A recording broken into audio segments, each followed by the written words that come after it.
नमस्कार, आप देख रहे हैं एबीपी न्यूज। मैं अखिलेश आनंद हूं।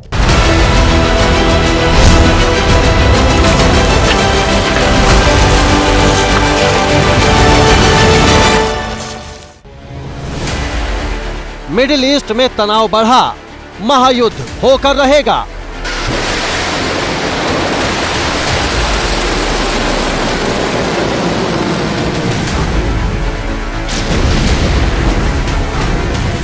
इजराइल पलटवार करेगा, ईरान क्या करेगा?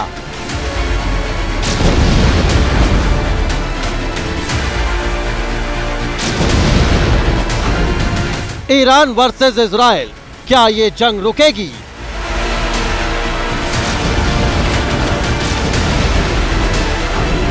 विश्व युद्ध की आहट, दुनिया में घबराहट।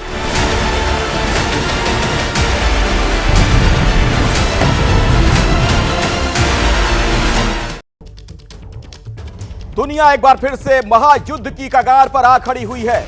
ईरान बनाम इजराइल की जंग के बीच महायुद्ध की बारूदी दस्तक बीती रात तब हुई जब ईरान ने इजराइल पर बहुत बड़ा हमला बोला। ईरान ने इजराइल पर एक दो नहीं बल्कि 200 से ज्यादा मिसाइलों से हमला बोला और हड़कंप मच गया। ईरान की ओर से साफ कर दिया गया है कि उसने यह हमला हिजबुल्लाह चीफ नसरल्लाह और हमास के मुखिया हानिया की मौत का बदला है। तो इजराइल ने यह क्लियर कर दिया कि यह हमला करके ईरान ने बहुत बड़ी गलती कर दी है और उसे इसकी कीमत चुकानी होगी, यानी ईरान को जोरदार बारूदी जवाब दिया जाएगा। लेकिन इजराइल के इस ऐलान और ईरान की मिसाइल स्ट्राइक के बाद पूरी दुनिया टेंशन में है, क्योंकि अगर युद्ध की यह चिंगारी और ज्यादा भड़की, उसकी जद में सिर्फ मिडिल ईस्ट ही नहीं आएगा बल्कि पूरी दुनिया पर इसका असर पड़ना है। मिडिल ईस्ट में छिड़े महासंग्राम से जुड़ी हर अपडेट और तस्वीर आप तक सबसे पहले और सबसे सटीक तरीके से पहुंचाने के लिए मेरे साथ मेरी सहयोगी दीपा वॉर रूम से मौजूद हैं। बिल्कुल, शुक्रिया अखिलेश आपका। जैसा कि आपने बताया कि युद्ध की ये चिंगारी अगर और ज्यादा भड़की तो उसकी जद में सिर्फ मिडिल ईस्ट ही नहीं आएगा बल्कि पूरी दुनिया पर इसका असर पड़ेगा। और इसीलिए एबीपी न्यूज लगातार आप तक पल पल का अपडेट पहुंचा रहा है और वॉर रूम से मैं आप तक वॉर जोन से आ रही तमाम बड़ी खबरें लगातार पहुंचाऊंगी। अखिलेश, आपको मैं रोक रहा हूं यहां पर। इस वक्त एक और बड़ी खबर आ गई है, अपने दर्शकों को बता दें। ईरान ने उन लोगों की लिस्ट जारी की है जो इजराइल में बड़े पदों पर हैं। ईरान की हिट लिस्ट में इजराइल के प्रधानमंत्री बेंजामिन नेतन्याहू, रक्षा मंत्री, सेना प्रमुख के अलावा सेना के अलग अलग कमांड के प्रमुख समेत कुल 11 लोग शामिल हैं। तो बाकायदा देखिए हिट लिस्ट जारी की गई है। ईरान की हिट लिस्ट में इजराइल के प्रधानमंत्री नेतन्याहू का नाम भी है। इसके अलावा भी आप देख सकते हैं तमाम बाकी लोगों के नाम सामने आ रहे हैं, रक्षा मंत्री से लेकर जो और काबीना मंत्री हैं। एक बाकायदा पूरी सूची जारी की गई है जिसे हिट लिस्ट के तौर पर रखा जा रहा है सामने। तो अभी की बड़ी खबर आपको बता दें, ईरान की एक हिट लिस्ट सामने आई है जिसमें इजराइल के प्रधानमंत्री बेंजामिन नेतन्याहू, रक्षा मंत्री, इसके अलावा सेना प्रमुख और सेना के अलग अलग कमांड के प्रमुख शामिल हैं। कुल 11 लोगों का नाम इसमें बताया जाता है। यह देखिए आपके सामने वो लिस्ट जिसका मैं जिक्र आपसे कर रहा हूं। सवाल यही कि क्या ये जो लड़ाई है, जो युद्ध के हालात बने हुए हैं, जिस तरह की स्थितियां हैं मिडिल ईस्ट में, जो तनाव व्याप्त है, इसका असर दुनिया पर पड़ने जा रहा है? क्या बारूद की ढेर पर यह दुनिया अभी सुलग रही है? जिस तरह की स्थिति बनी हुई है, जो खबरें आ रही हैं, वाकई में चिंताजनक हैं। ईरान इजराइल युद्ध से जुड़ी अभी की एक और बड़ी खबर आपको मैं बताऊं। आज शाम संयुक्त राष्ट्र सुरक्षा परिषद की आपात बैठक बुलाई गई है। फ्रांस और इजराइल की मांग पर यूएनएससी की बैठक। ईरान की सेना आतंकी घोषित की जाए, यह इजराइल की मांग है। यानी ईरान की जो सेना है, वहां की जो फोर्स है, उसके बारे में इजराइल का यह कहना कि उसे आतंकी संगठन घोषित कर दिया जाए। फ्रांस और इजराइल की मांग पर यूएनएससी की बैठक की सूचना हमें मिल रही है। यानी यूनाइटेड नेशंस जो सिक्योरिटी काउंसिल है उसकी बैठक होगी। और अब आप जान लीजिए कि कैसे ईरान ने बीती रात इजराइल को दहलाया। दरअसल ईरान ने बीती रात 10 बजे हमला किया। 200 से ज्यादा बैलिस्टिक मिसाइलें दागी गईं। आपको यह भी बता दें, ईरान ने 200 से ज्यादा मिसाइलें दागी। मोसाद मुख्यालय के करीब गिरी है यह मिसाइल। यह आप देखिए किस तरीके से जो वहां की खुफिया एजेंसी है, खतरनाक खुफिया एजेंसी मानी जाती है मोसाद, उसको टारगेट किया गया। मिसाइलों का निशाना नेवातिम एयरबेस था। तेल नोफ एयरबेस भी निशाने पर था। यह सूचना भी हमें वहां से मिल रही है। ईरान के मिसाइल अटैक से हड़कंप की स्थिति थी। महायुद्ध के मुहाने पर ऐसा लगता है कि मिडिल ईस्ट पहुंच चुका है। जवाबी हमले का प्लान बना रहा है इजराइल, और ईरान का जो तेल भंडार है वो बताया जाता है कि इजराइल के निशाने पर है। इसी खबर पर और ज्यादा जानकारी आप तक मैं पहुंचाऊंगा। विस्तार से जानकारी आप तक पहुंचाते हैं मेरे सहयोगी विशाल, आपको नजर आ रहे हैं न्यूज रूम से। आशीष कुमार सिंह भी मेरे साथ हैं, उनके पास भी हम चलेंगे। लेकिन पहले विशाल, जरा ये बताइए आपके पास क्या अपडेट है, अभी क्या सूचना वहां से और मिल रही है? देखिए, इस वक्त अखिलेश, इजराइल अपनी पूरी तैयारी में जुटा पड़ा है कि ईरान को कैसे जवाब देना है, क्योंकि इजराइल के ऊपर 200 से ज़्यादा मिसाइल से हमले किए गए हैं। कई दौर की बैठक इजराइल के प्रधानमंत्री बेंजामिन नेतन्याहू कर चुके हैं। अमेरिका के साथ भी इजराइल लगातार संपर्क बनाए हुआ है, और इसके साथ ही जो अन्य पश्चिम देश हैं उनके साथ भी इजराइल लगातार बातचीत कर रहा है। इस बात की अधिकतर संभावना है कि आने वाले 1-2 दिन में इजराइल ईरान के ऊपर हमला कर सकता है, और यह हमला काफी व्यापक हो सकता है। हालांकि ईरान की तरफ से भी जो बयान अभी जारी किए गए हैं उसमें कहीं भी ऐसा नहीं लग रहा है कि ईरान बिल्कुल भी पीछे हटने के मूड में दिखाई दे रहा है। तो ऐसी स्थिति में अगर इजराइल अब जवाब देता है, जवाबी कार्रवाई करता है, तो इसका असर पूरे पश्चिम एशिया में पड़ेगा, और पश्चिम एशिया में पड़ने के साथ साथ दुनिया के तमाम देशों पर इसका असर इसलिए भी पड़ेगा क्योंकि अर्थव्यवस्था के लिहाज से अगर इजराइल और ईरान के बीच में जंग की शुरुआत होती है तो एक बुरा असर अर्थव्यवस्था पर पड़ेगा, और इसीलिए दुनिया के तमाम देश इस तनाव को लेकर चिंतित भी दिखाई दे रहे हैं। लेकिन अमेरिका का रोल सबसे प्रमुख रहने वाला है कि क्या वो तनाव को कम कराने में मदद करेगा या फिर इजराइल को पलटवार के लिए कहेगा। इस पर आगे विशाल आपसे मैं बातचीत करूंगा, आशीष भी हमारे साथ जुड़े हैं, उनसे भी हम बातचीत करेंगे। लेकिन अभी एक बड़ी खबर आ रही है, सीधे मैं आपको लिए चलता हूं वॉर रूम से। मेरे साथ दीपा जुड़ी हुई है। दीपा, बिल्कुल बड़ी खबर देखिए, ईरान के बाद अब हिजबुल्लाह का भी इजराइल पर हमला देखा गया है। हिजबुल्लाह ने इजराइल पर मिसाइल दागी है। बड़ी खबर आप जान लीजिए, उत्तरी इजराइल में मिसाइल से हमला किया गया है हिजबुल्लाह की ओर से। देखिए, पहले ईरान ने अटैक किया, उसके बाद अब जानकारी ये सामने आ रही है कि हिजबुल्लाह ने इजराइल पर दागी मिसाइल, ये इस वक्त की बड़ी खबर है। और उत्तरी इजराइल में मिसाइल से हमला किया गया है हिजबुल्लाह की ओर से। हिजबुल्लाह चीफ नसरुल्लाह को इजराइल ने पहले ढेर किया, उसके बाद ये जंग की आग जो है वो और भड़की, और उसके बाद बड़ी खबर ये सामने आ रही है कि ईरान के बाद अब हिजबुल्लाह ने भी इजराइल पर अटैक किया है। अब आपको वो तस्वीर दिखाती हूँ जब ईरान ने इजराइल पर ताबड़तोड़ मिसाइलें दागी, ये देख रहे हैं आप, जब वहां पर बैलिस्टिक मिसाइलों से अटैक किया गया, ये उसी की तस्वीर आप देख रहे हैं। उसके बाद किस तरीके से वहां पर भगदड़ मच गई, हड़कंप वहां पर मच गया, ये उसी की तस्वीर है। लोग जान बचाते भागते वहां से नजर आए। ये देखिए आप, जिस वक्त मिसाइल से अटैक किया गया ईरान की ओर से इजराइल पर, और वहां अलग अलग हिस्सों में जो मिसाइल गिरे, उसके बाद वहां लोग किस तरीके से भागते हुए भी नजर आ रहे हैं, लोगों की आवाजों को भी आप सुन रहे हैं, और वो अपनी जान बचाते और वहां से निकलते बचते दिखाई दे रहे हैं। अखिलेश, बिल्कुल, और एक और बड़ी खबर अपने दर्शकों को मैं बता दूं, लेबनान में इजराइल के हमले जारी हैं। बेरूत में हिजबुल्लाह के ठिकानों पर हमला किया गया है। हिजबुल्लाह के कई ठिकानों को निशाना बनाया गया। आप देखिए तनाव किस तरीके से बढ़ता हुआ नजर आ रहा है। अभी की ये ब्रेकिंग न्यूज, बड़ी खबर, लेबनान में इजराइल के हमले जारी हैं, यानी इजराइल का वही आक्रामक रुख फिर से देखने को मिल रहा है। प्रधानमंत्री नरेंद्र मोदी का संबोधन हो रहा है। को ही बदलने चले हैं। साथियों, आज जेएमएम सरकार झारखंड के विकास में बड़ी बाधा बन गई है। कोई कल्पना कर सकता है, जल, जंगल, जमीन के नाम पर आदिवासियों से वोट लेने वाले लोग ऐसी खुली लूट करेंगे? आज प्रदेश सरकार में जमीन के दलालों की तूती बोल रही है। आप इनकी हिम्मत देखिए, इन्होंने गरीब आदिवासियों की जमीनों को लूटा। इन्होंने सेना तक की जमीन को नहीं छोड़ा। झारखंड में कोयले की खुली लूट चल रही है। ठेके पट्टे के नाम पर बालू की लूट हो रही है। जो खनिज झारखंड के विकास की पूंजी है, ये सरकार उसकी भी लूट लगी है। ये लोग गरीबों के नाम पर, आदिवासियों के नाम पर योजनाएं तो निकालते हैं, लेकिन उसका पैसा भी खा जाते हैं। अब वो आवास योजना, मुख्यमंत्री मैया योजना, ये सब भ्रष्टाचार का ठिकाना बन गई है। प्रदेश सरकार के संरक्षण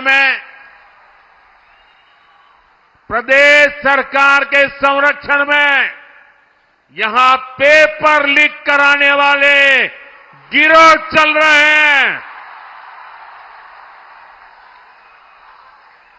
लाखों रुपए में एक एक पेपर बेचकर यहां के युवाओं का हक मारा जा रहा है। करोड़ों करोड़ों रुपए कमाए जा रहे हैं। ये पैसा उनके मालिकों तक ऊपर तक जाता है। पूरी सरकार भ्रष्टाचार में डूबी है। मेरे नौजवान मित्र आज बहुत बड़ी मात्रा में यहां आए हैं। पेपर लीक ने उनकी जिंदगी को तबाह करके रखा है।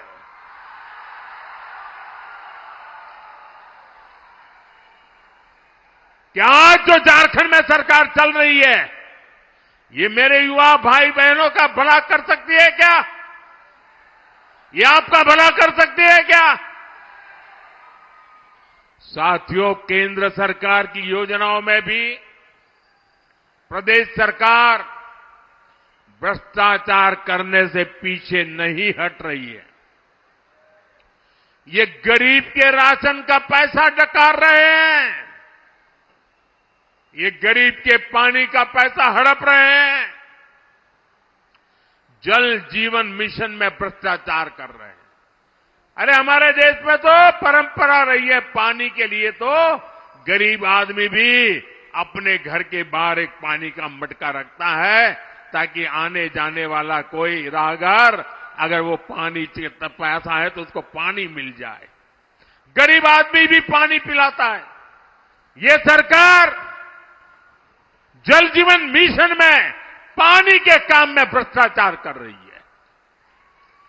भ्रष्टाचार का ऐसा खुला खेल, पैसे की ऐसी बंदरबाट, यहां कांग्रेस के नेताओं के ठिकानों से सैकड़ों करोड़ बरामद होते हैं। यहां नेताओं के नौकरों के घरों से भी करोड़ों रुपए पकड़े जाते हैं। मैं इतने सालों मुख्यमंत्री रहा, इतने साल प्रधानमंत्री रहा, इतने सालों से सार्वजनिक जीवन में रहा, मैंने कभी अपनी आंखों से नोटों के ऐसे ढेर नहीं देखे जो झारखंड में चोरी किए हुए पैसे पकड़े जा रहे हैं। मैं वो ढेर टीवी पे देख रहा हूं। जैसे जेएमएम और कांग्रेस वाले झारखंड में घोटालों का मैराथन कराने में लगे हैं। मैंने तो सुना है अब जब इनकी विदाई होने को है। तो झारखंड के हजारीबाग में प्रधानमंत्री मोदी, आप उन्हें सुन रहे थे। अभी एक बड़ी खबर आ रही है बिहार से। यहां मुजफ्फरपुर में सेना के हेलीकॉप्टर की इमरजेंसी लैंडिंग हुई है। बाढ़ के पानी में इमरजेंसी लैंडिंग हुई है। पायलट सहित सभी लोग सुरक्षित बताए जाते हैं। आपको बता दें कि बाढ़ राहत सामग्री बांटने के दौरान यह हादसा हो गया। देखिए तस्वीरें आपके सामने हैं। अमित कुमार सेना का है ये हेलीकॉप्टर। इस इलाके में राहत सामग्री बांटने के लिए ये हेलीकॉप्टर वहां पर घूम रहा था। उसी दौरान इमरजेंसी लैंडिंग करानी पड़ी है। तस्वीरों में आप देख सकते हैं जो वहां पर बाढ़ का पानी है, उसी पानी में इसे उतारना पड़ा। ये बिहार के मुजफ्फरपुर की घटना।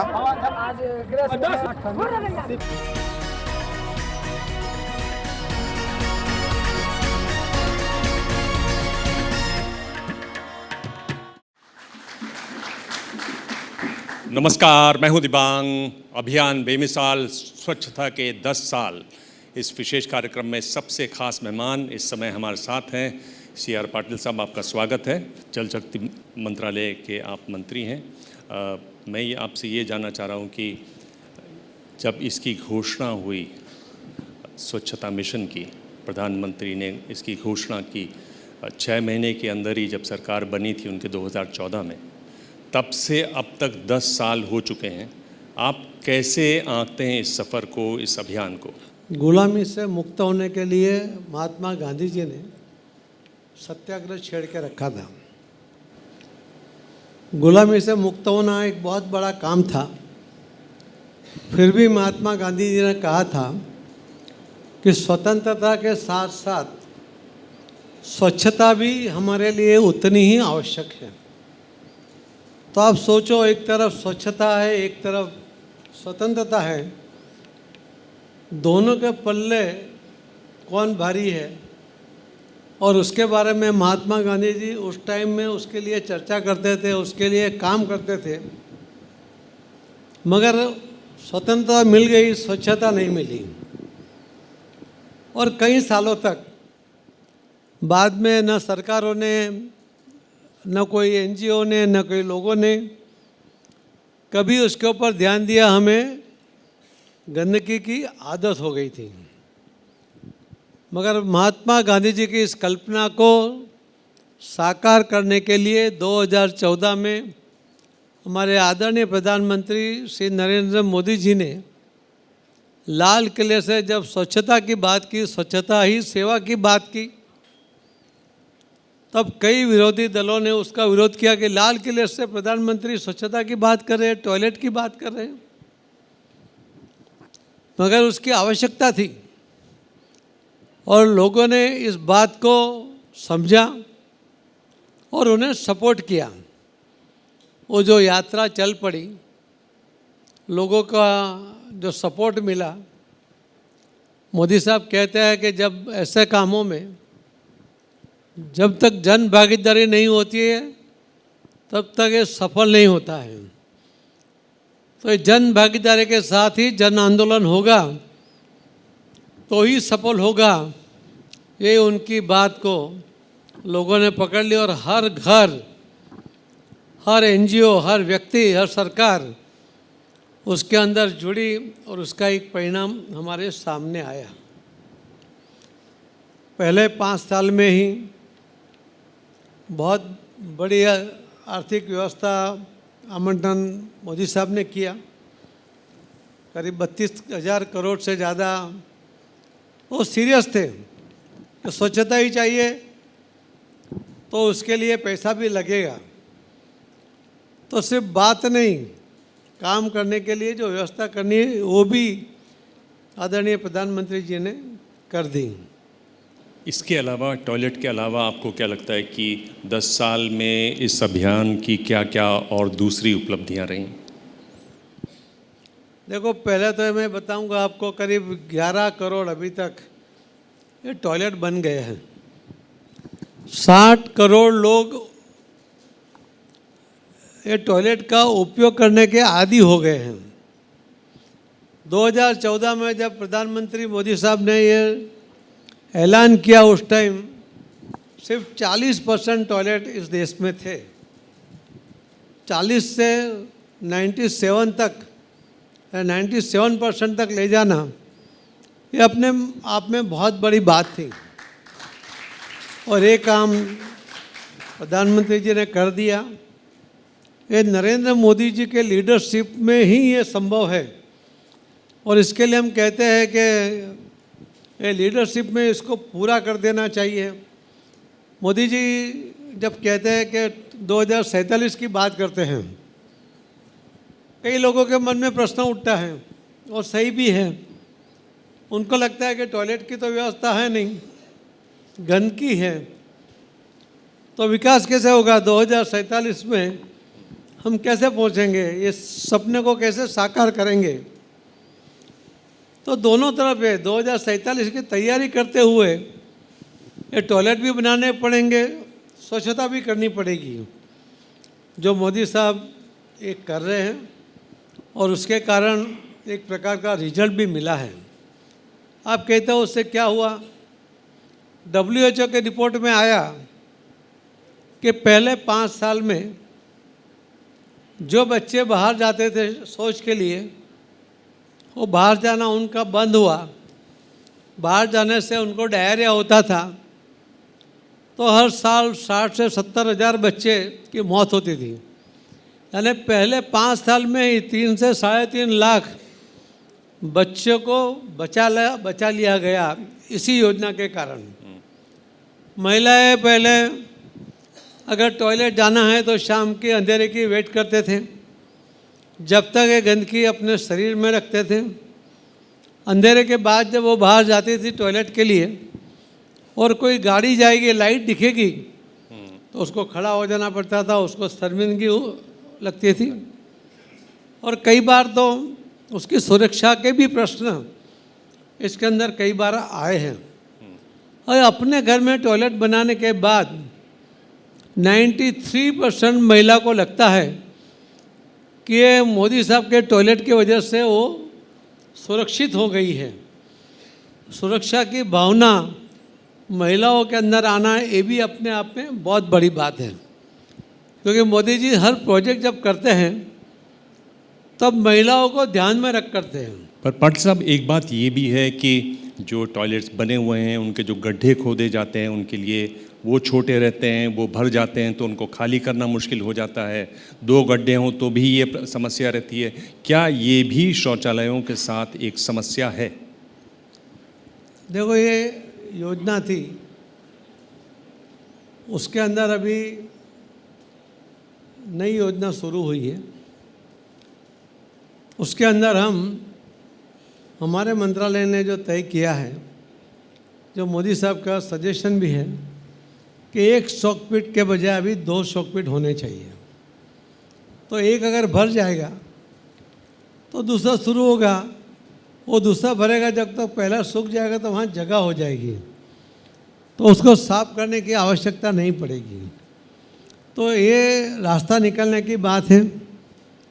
मैं आपको बता सकता हूँ कि करीब 3.5 लाख गांव ने, घर नहीं गांव, उन्होंने अपने आप को, अपने पूरे गांव को ODA प्लस वो डिक्लेयर कर दिया है। तो ODA प्लस जो मॉडल है उसके अंदर तो उनके यहाँ जो गांव में प्लास्टिक होता है, कचरा होता है, उसका भी कैसे उसको डिस्पोज किया जाए, उसकी भी व्यवस्था जब होती है तो ये ODA की बात आती है। तो उसका कहने का मतलब है कि लोग अपने आप भी सरकार के सपोर्ट के बिना भी कुछ ना कुछ नया करते रहते हैं। मैं अभी उड़ीसा था परसों, 2 दिन पहले, उसके बाद छत्तीसगढ़ गया। तब मैंने वहाँ देखा कि घर में से नहाने का और बर्तन धोने का जो पानी है तो उसके अंदर कचरा है, वो पीने लायक नहीं है। मगर उन्होंने गांव में तो जगह होती है पीछे, तो किचन गार्डन बनाकर वहाँ वो पानी का यूज़ करते हैं। एक छोटा शॉकपिट बना दिया, वो पानी वो वहाँ डाल देते हैं, उसमें से कोई ना कोई सब्जी आ जाती है तो उनको काम में आ जाती है। तो उसका यूज़ है गांव के लोग भी, जो बोलते हैं जुगाड़ करके, तो उसका निकाल भी हो जाता है और उसका फ़ायदा भी हो जाता है। तो इस तरह से लोग कर रहे हैं। हम भी कुछ ना कुछ नई नई टेक्नोलॉजी को लेकर उसके लिए काम कर रहे हैं। जी, इससे जो जुड़ा हुआ मामला है वो मैनुअल स्कैवेंजिंग का है, जो सर पर मैल ढोने की जो प्रथा है, मानव मल ढोने की जो प्रथा है, उसको ख़त्म करने की बात है। पार्लियामेंट में आपकी सरकार के मंत्री ने बताया कि अभी भी कानून बनने के बावजूद भी करीब 44,217 लोग हैं जो मैनुअल स्कैवेंजिंग करते हैं। 443 लोगों की मौत हुई क्योंकि उनको मैनहोल में उतरना पड़ता है, उसमें जहरीली गैसें होती हैं। क्या इस पर भी ध्यान नहीं दिया जाना चाहिए? देखो, मैं कोई मिनिस्टर को चैलेंज नहीं करता, मैं तो अपनी बात और अपना काम देखता हूँ। आप कहते हैं इसके लिए कह सकता हूँ कि सुप्रीम कोर्ट का ऑर्डर है, अभी कोई ये गंदगी को सर पे उठा नहीं सकता, कोई गटर साफ करने के लिए गटर में उसको उतार नहीं सकते। और अभी तो इतनी टेक्नोलॉजी आई है कि उसका उपयोग बहुत इजीली हो जाता है। इसके लिए मान लो उनकी बात सही भी है तो हम उसको नकार नहीं कर सकते। आने वाले दिनों में उसका भी अच्छे से सॉल्यूशन निकल जाएगा। एक जो सॉल्यूशन जो एक्सपर्ट सुझाते हैं वो ये है कि आप रोबोट्स उतारें, और केरल में एक कंपनी है जिसको राष्ट्रीय पुरस्कार भी मिला है जो इस तरह के रोबोट्स बनाती है। क्या उस दिशा में आप लोग सोच रहे हैं ताकि ये जो एक दंश है लोग जो उठाते मल उस पर उससे छुटकारा पाया जा सके? आप जो कंपनी के नाम की बात करते हो, अभी तक कभी उस कंपनी ने हमारे मंत्रालय में कांटेक्ट नहीं किया। मैं सामने से आपसे उनका एड्रेस लेकर मैं उनको भी बुला लूँगा, उनसे समझ लूँगा। मगर रोज़ जो नई नई टेक्नोलॉजी लेकर बहुत लोग आते हैं और इसमें से कई टेक्नोलॉजी अच्छी भी होती है मगर वो वायबल नहीं होती। उसकी कीमत इतनी होती है कि गांव में या नगर में उसको लगा नहीं सकते। महानगर पालिका में शायद वो एक बार चल जाए मगर यहाँ इतनी क्वांटिटी नहीं होती, उसके लिए वो वायबल नहीं होती है। उसका कैपिटल इन्वेस्टमेंट भी वो नहीं कर सकते। इसके लिए उसके ऊपर सोचना पड़ता है। मतलब आपने सजेशन दिया है, मैं नंबर लेके उनको 1-2 दिन में ही कॉल करके बुलाकर उनसे बात करेंगे। अगर हो सकता है तो हम उसको यूज़ भी करेंगे। पाटिल साहब, ये आपके मंत्रालय से जुड़ा हुआ भी है स्वच्छता का मामला, क्योंकि जल संरक्षण का मामला है जिसमें भारत की स्थिति उतनी अच्छी नहीं है। ग्लोबली भी पानी एक बहुत बड़ी समस्या बनने वाला है भविष्य में। इस पर आप क्या कर रहे हैं, कैसे जोड़ रहे हैं आप स्वच्छता को जल संरक्षण से? अभी हमारी प्रायोरिटी है स्वच्छता। हमारे मंत्रालय का नाम ही है जल शक्ति, तो हम दोनों को अलग नहीं कर सकते। मैंने आपको अभी जब चाय पीते समय भी बताया कि आज कहना थोड़ा जल्दबाजी होगी, मगर माननीय प्रधानमंत्री मोदी साहब के नेतृत्व में, उनके लीडरशिप में जो हमने काम शुरू किया है, तो ये 2-3 साल के अंदर हर गांव में, हर खेत में जहाँ भी चाहोगे वहाँ पानी मिलेगा, ऐसी व्यवस्था हो जाएगी। मैं आज उसके लिए कहना थोड़ा जल्दबाजी है, मगर आपको 2-3 महीने में काम दिखेगा। उसके ऊपर कभी हम वापस मिलेंगे जी तो ज़रूर बात करेंगे। और हमारा पहला टारगेट है स्वच्छता का।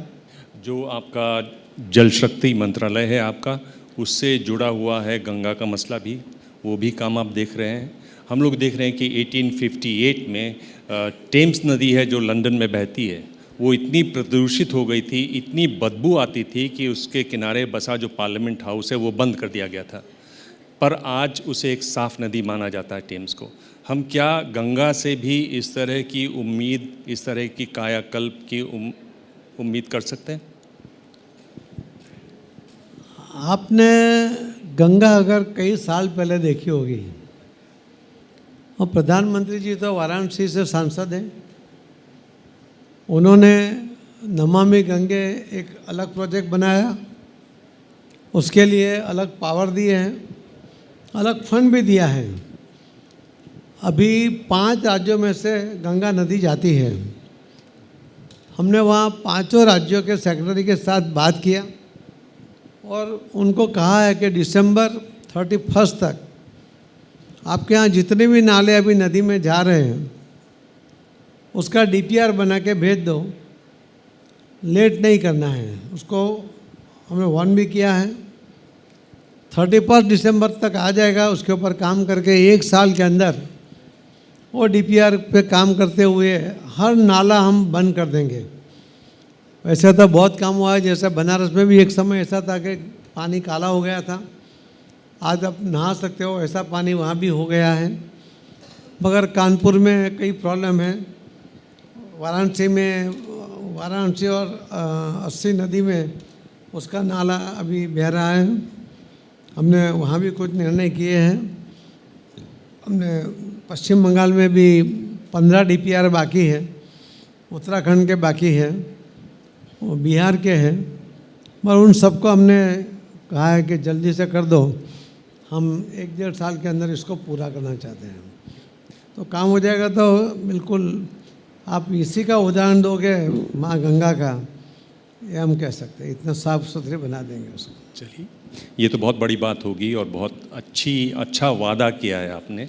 इस वादे को हम दूसरा याद क्या होता है कि वहाँ कोई सब जो लोग हैं और नदी को पोल्यूटेड नहीं करते। यहाँ लोग इतने जागरूक अभी नहीं है, ये 2 का भी प्रॉब्लम है। एक जो बात होती है पानी की, तो उसमें पानी जिस तरह का है भारत में, यानी ग्लोबल क्वालिटी इंडेक्स की बात करें और नीति आयोग की 2018 की जो रिपोर्ट है उसमें देखा गया कि भारत का स्थान 222 देशों में 120वां है। उसका एक रास्ता ये है कि कैच द रेन, जो एक नारा दिया प्रधानमंत्री ने, इस पर क्या कर रहे हैं और इसको आप कैसे देखते हैं? कहाँ तक वाटर लेवल सुधरेगा, कहाँ तक पानी स्वच्छ होगा? अटल जी एक कार्यक्रम में सूरत आए थे। उस टाइम उन्होंने कहा था कि तीसरा विश्व युद्ध होगा तो पानी के लिए होगा। लास्ट वीक हमारा वाटर वीक का एक कार्यक्रम था। हमारे महामहिम राष्ट्रपति जी उस कार्यक्रम में हमारे आई थी। मैंने कहा कि अगर तीसरा विश्व युद्ध होता है और पानी के लिए होता है तो भारत उसमें कहीं नहीं होगा। हमारी पानी की समस्या उसके पहले हम उसको हल कर देंगे। मोदी साहब की लीडरशिप में ये बिल्कुल संभव है और वो बिल्कुल हो भी जाएगा। उसके लिए आप कैच द रेन के लिए आप क्या कर रहे हैं, क्या योजना बना रहे हैं, कैसे उसको अभी जमीन पर उतार रहे हैं? उसको थोड़ा प्राइमरी स्टेज पे इसके लिए उसको ओपन नहीं करना चाहता, और आप 2-3 महीने में देखेंगे, आपसे हम बात भी करेंगे, सबको सामने भी बात करेंगे, सबका सहयोग भी लेंगे। मगर बहुत बड़ा काम उसके ऊपर हो रहा है और हमें जिस तरह से सपोर्ट मिल रहा है उसी के आधार में इतने बड़ा दावा कर रहा हूँ कि विश्व युद्ध भी होगा पानी के लिए तो हमारा देश उसमें नहीं होगा। आपने हाल में एक प्रेस कॉन्फ्रेंस की, आपके साथ एक और केंद्रीय मंत्री भी थे और उन्होंने कहा कि अब पूरे पखवाड़े में सफाई होगी और 2 लाख ऐसी जगह हैं जो मुश्किल भी हैं और गंदी भी हैं। तो इतनी जगहें रह गईं और इस पखवाड़े में आप क्या क्या नए कदम उठाने वाले हैं? देखिए, इस पखवाड़े के अंदर हमने जितने कार्यक्रम किए तो उनका जो था मनोहरलाल जी का, वो जो शहरी विस्तार है उनके पास है और देश का ग्राम्य विस्तार मेरे पास है। उन्होंने करीब 2.5 लाख जगह पर कार्यक्रम किए, सफाई के कार्यक्रम किए। हमने 10 लाख जगह पर कार्यक्रम किए और 10 लाख जगह पर 12 करोड़ लोग इसमें अलग अलग जगह पर जुड़े हैं इस पखवाड़े के कार्यक्रम में। परसों भी हमारे माननीय प्रधानमंत्री जी सुबह में 1 घंटा सफाई में भी देंगे और एक राष्ट्रजोग संबोधन भी करने वाले हैं। तो वो आपने कहा ना कि कचरा उठाने के बाद भी अगर कचरा हुआ होगा तो उसको उठाना तो पड़ेगा, ये तो कंटिन्यू प्रोसेस है। मगर एक बार धीरे धीरे आदत हो जाए, उसकी व्यवस्था हो जाए, उसमें हमारी ओर से क्या कमियां हैं, हमें क्या करना चाहिए, वो सब करके इसको लोगों की आदत के साथ जोड़ते हुए उसको सुधार देंगे। पाटिल साहब, ये बताइए कि अगर आपके मंत्रालय की बात करें, जल शक्ति मंत्रालय, स्वच्छता की बात करें, तो आने वाले सालों में क्या क्या नया आप करने वाले हैं, क्या क्या आपकी योजनाएं हैं जो भविष्य में लोगों को दिखाई देंगी, आप उन योजनाओं को ज़मीन पर उतारेंगे? स्वच्छता में मैंने कहा हमारा टारगेट यही है कि पूरे देश में स्वच्छता होनी चाहिए। ये स्वच्छता आदत हो जानी चाहिए। ये स्वच्छता जो एक टॉयलेट की बात है उसके अंदर डबल शॉकपिट की जो हम बात कर रहे हैं या कोई और नई टेक्नोलॉजी आएगी तो उसके साथ भी जोड़कर उसमें से भी लोगों को कोई तकलीफ़ ना हो वो भी ध्यान में दिया जाएगा। मुझे लगता है कि आज जो भी टेक्नोलॉजी अवेलेबल है उसके साथ भी जब जुड़ के काम करते हैं तो अच्छा रिजल्ट ला सकते हैं। स्वच्छता ही सेवा और स्वच्छता के साथ देश को विकसित भारत बनाना, ये हमारा टारगेट है और उसके लिए हम पूरे प्रामाणिकता के साथ इसमें डटे हुए हैं और डटे रहेंगे।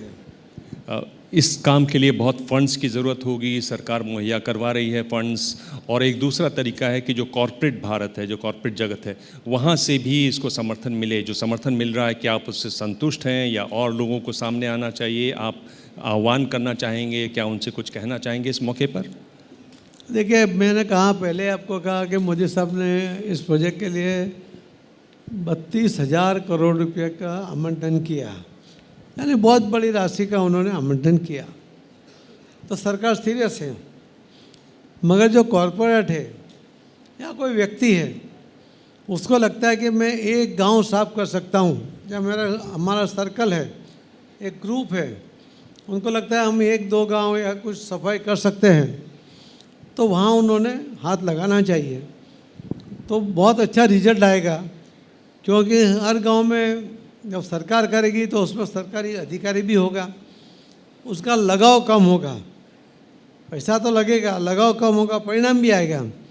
मगर जब लोग जुड़ेंगे तो स्वाभाविक रूप से उनके फीलिंग साथ जुड़ेगी, तो बहुत अच्छा रिजल्ट आ सकता है। एक आखिरी सवाल, क्योंकि आप मंत्री हैं इसलिए बहुत ज़रूरी हो जाता है कि इसमें युवाओं ने, स्कूली बच्चों ने, कॉलेज के बच्चों ने बड़े पैमाने पर हिस्सा लिया। क्या आपको लगता है, क्या बात है जो उनको लुभाती है, जो उनको इतनी आकर्षक लगती है? युवा धन जुड़ रहा है, उसकी भी अपनी तकलीफें होंगी, उसके कमिटमेंट होंगे, मगर वो 1 घंटा तो कहीं ना कहीं निकाल सकता है छुट्टी के दिन, सैटरडे संडे, जब भी उसको टाइम मिले। उनको ग्रुप बनाकर भी सबको जोड़ने की कोशिश करनी चाहिए। अगर युवा जुड़ जाएगा तो मैं मानता हूँ कि साल भर में ही देश की पूरी सूरत बदल जाएगी। मैं तो आपके माध्यम से सभी युवाओं को रिक्वेस्ट करूँगा कि देश का काम है, उसको प्रायोरिटी देना ही देना है।